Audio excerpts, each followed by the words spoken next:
আপনাদেরকে স্পষ্ট বলতে চাই মূল সমস্যাটা কোথায় হয়েছে। একদম এটা আমি বললেও আপনারা বুঝবেন, আপনারা না বললেও বুঝবেন। এই 10 মাস পরে এসে সেনাবাহিনী এবং সরকার এই কথাগুলো বলা আমাদের জন্য অত্যন্ত বিপজ্জনক। কিন্তু দেশ ও জাতির প্রয়োজনে কাউকে না কাউকে সেই বিপজ্জনক কাজটা করতে হবে।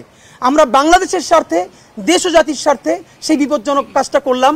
আমাদের জীবনের বিনিময়ে হলেও যদি বাংলাদেশ এবং জুলাই বেঁচে যায় তাহলে আমাদের কোনো আফসোস নাই। আপনারা জানেন বর্তমান সেনাবাহিনী এবং সরকার একদম মুখোমুখি অবস্থানে আছে। সামনে যে জিনিসটা আনা হয়েছে করিডোর ইস্যুটা, আমরা স্পষ্ট বুঝতে পারি করিডোর এটা একটা ইস্যু। নিশ্চয়ই 100 বার বলেছি, কোনো রাজনৈতিক সমঝোতা ছাড়া, সেনাবাহিনীকে ইনভলভ করা ছাড়া এই সরকারের কোনো এখতিয়ারই নাই করিডোর নিয়ে কথা বলবার। এবং সরকার সেটা থেকে অলমোস্ট আমরা জানি সরেও এসেছে।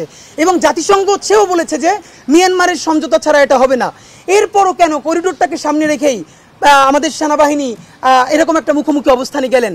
তার চূড়ান্ত প্রমাণ হলো সেনাবাহিনীর দরবারে আমাদের সেনাবাহিনীর প্রধান তিনি যে বক্তব্যটা দিলেন এটা স্পষ্ট একটি রাজনৈতিক বক্তব্য। তিনি বলেছেন নির্বাচনের কথা, তিনি আরও অপরাপর যত কথা বলেছেন এটি কিন্তু রাজনৈতিক বক্তব্য। প্রতিষ্ঠান হিসেবে দেখেন রাষ্ট্রের বিভিন্ন মেকানিজম থাকে, সারাদিন নিজেরা কাজ করতে হয়, কিন্তু আপনি পাবলিকলি কোন কথা কার সামনে বলতে পারবেন এটা কিন্তু একটা ডেকোরাম আছে। সুতরাং সেনাবাহিনী ইচ্ছা করে সেনাপ্রধান এই রাজনৈতিক বক্তব্যটা দিয়েছেন। শুধু দিয়েছে তাই না, কি বক্তব্য দিয়েছেন আপনাদের মিডিয়ার কল্যাণে আমরা সেগুলো ফটোকার্ড দিয়েছি।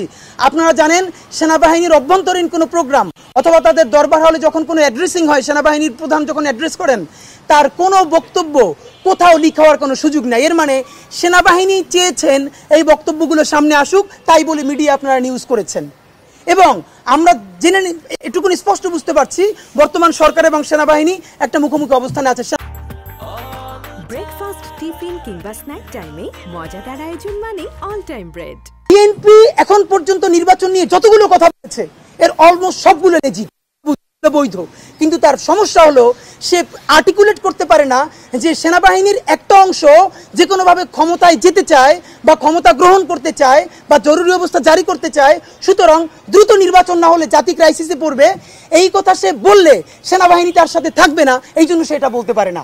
নাম্বার 2, উপদেষ্টাদের মধ্যে কেউ কেউ ক্ষমতা প্রলম্বিত করতে চায়, এটাও যদি সে বলে ফেলে মাঝে মধ্যে চাপে পড়ে, এটাও সে বলতে পারে না, এই জন্য সে শুধুই নির্বাচন করে। তো নির্বাচন করাটা তো সমস্যা না। বিএনপির প্রতি আমাদের প্রথম আক্ষেপ হলো আপনারা কেন জুলাইয়ের রাজনীতিটা করলেন না বলেন? আপনাদেরই তো উচিত ছিল জুলাইয়ের রাজনীতি করা। এনসিপিকে আমরা পরে ধরবো। আপনারা যতবার নির্বাচনের কথা বলেছেন আমরা প্রত্যাশা করেছি আপনারা প্রতিবার আগে বলবেন বিচার করতে হবে, সংস্কার করতে হবে, নির্বাচন দিতে হবে। দেখেন আজকে আমরা যারা বিএনপি করি না কিন্তু শহীদ জিয়াকে ভালোবাসি তারাও তো বিএনপির পক্ষে দাঁড়াতে পারছি নাকি? তারা সংস্কার এবং বিচারের কথা না বলে শুধুই নির্বাচনের কথা বলছে, আমরা তার পক্ষে কিভাবে দাঁড়াবো? সুতরাং বিএনপির উচিত ছিল এই জুলাইয়ের সমস্ত আন্দোলনের স্টেক নেওয়া। তার কথা বলা উচিত ছিল যে অতি দ্রুত জুলাই ঘোষণাপত্র দিতে হবে। এই যে বিএনপি যমুনার সামনে অবরোধ করলো, শাহবাগ অবরোধ করলো, এই অবরোধে আমরা অংশ নিতে পারতাম। আজকে বিএনপি বলুক জুলাই ঘোষণাপত্রের জন্য ঢাকাকে অচল করে দেওয়া হবে, দেখেন আমরা লাখ লাখ মানুষ অংশগ্রহণ করব। বিএনপি জুলাই ঘোষণাপত্র নিয়ে অবরোধ করছে না, বিএনপি সংস্কার নিয়ে অবরোধ করছে না, বিএনপি বিচার নিয়ে অবরোধ করছে না। যখন সে শুধুই নির্বাচন নিয়ে কথা বলবে তখন তো আমরা এটাকে ফিল করি দিল্লির ছকে সে পা দিয়েছে এবং তাকে দিতে হয়েছে। বিসিপির 3টে অপরাধ। নাম্বার 1, সে জুলাইকে কুক্ষিগত করেছে। ঠিক 71-এ মুক্তিযুদ্ধ যেভাবে আওয়ামী লীগ কুক্ষিগত করেছে, এনসিপি জুলাইকে কুক্ষিগত করেছে। মুক্তিযুদ্ধ করেছে সবাই, আবমর, কৃষক, শ্রমিক, জনতা, জনযুদ্ধ।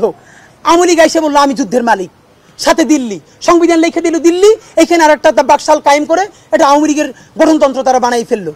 জুলাইকে কুক্ষিগত তারা করেছে। এই জুলাইকে কুক্ষিগত করার কারণে তারা দ্বিতীয় যে কাজটা করেছে, অনেকেই তারা দুর্নীতিগ্রস্ত হয়েছে। দেখেন আমাদের কলিজা ছিঁড়ে যায় এই কথাটা বলতে। আজ থেকে 10 মাস আগে যেই ছেলেটা দেখেছি সারা গায়ে আঘাতের চিহ্ন জুলাইয়ের আন্দোলন করতে গিয়া, সেই সব ছেলে মেয়ে মাত্র 8-10 মাসের মধ্যে কিভাবে কোটি টাকার মালিক হইতে পারে এই চিন্তা আমাদেরও ঘুম আসে না। 10 মাস তো, আরে রাজনীতি তো আগামী 5 বছরের না, রাজনীতি তো 50 বছরের। কষ্ট করে বসে থাকলে আগামী বাংলাদেশ হয়তো আমাদের, জুলাই যোদ্ধাদের।